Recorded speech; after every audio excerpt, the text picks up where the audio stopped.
demonstrating video, we're going to show you how to safely load and unload your ATV or side-by-side. A couple of key points to it really. Obviously safety is the number one thing.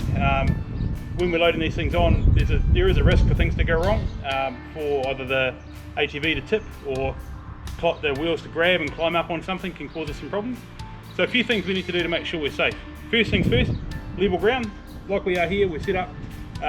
The ground's nice and level, the ramps are level, the trailer's all secure, and we're fine there. Second part to consider is whether your trailer can carry the capacity that you're going to put on it. So check with your manufacturer's recommendations that your trailer can actually take the weight of the machine, and that your vehicle you're going to tow it with can take the combined weight of both of them, and then we're good to go. A couple of things to think about. We're going to use our safety belts, and our Can-AM Defender here has got side nets, so we're going to fit them, and also our ATV helmet, just for safety's sake as well. So one thing to think about with loading any vehicle on, if it's got four-wheel drive, we should be using it. Train of thought for that is, if something's going to go wrong, it's going to go wrong really quickly on us, and that's things like traction, if we're going to wheel spin, or if we're going to slip off our ramp. If we're only in rear-wheel drive, then we can't really fix it, and you might be stuck, and then you might be trying to get it into four-wheel drive to help fix whatever's gone wrong. So if it's got four-wheel drive, just chuck it in early. Train of thought there is, we probably won't need it, but if we ever do, then we're going to have it already ready to go. So for us, four-wheel drive's in, and then we start loading. So with unloading, the same things that apply to us with our safety features. We've got to make sure we're going to unload on level ground. Nice and level means our ramps go down easily. No tricks or things that can give us any concerns, that we're safe enough to do it, there's no one around. And then the same things apply. So we're going to put our seatbelt on, our nets, and our Can-Am's got our side nets on, and our helmet. Chance of something going wrong here is possible, but at least we keep ourselves safe, we cover off all our bases. So we throw our safety gear on, belt ourselves in, and then we're safe to drive it off.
The last thing to do, obviously once it's on, is to make sure it's tied on and it's not going anywhere.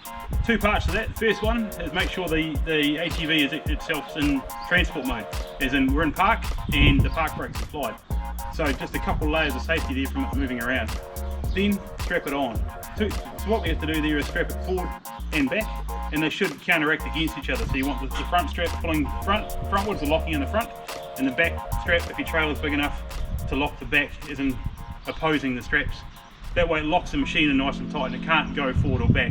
You will still get a bit of wobble from suspension, that sort of thing, which is fine. But you want to interlock those straps so they pull each other and work against each other. Last thing is to work out and make sure your straps are actually going to secure your machine. So you want to make sure they're rated high enough to cover and lock on what we have on the trailer. Pretty precious bit of cargo, worth a lot of money, so spending an extra few dollars on some good straps isn't too hard to do, and we should be doing it. Roughly work out or check your manufacturer specs, how much your machine weighs. So you at least want to have double that capacity in terms of the strap combined strength. So if it's a 600 kg machine, you want to at least have 1.2 tonne or double the weight of the machine in your rating of your straps. These ones here are rated at 1500 kgs each, and there's two of them, so we're more than covered, and we're not worried about it moving or one of the straps failing, because the other one's still going to be able to hold the machine quite comfortably.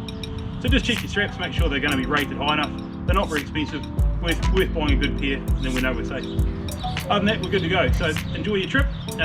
Thanks for tuning in. Please check out our other videos. Stay safe out there, and thanks for tuning in.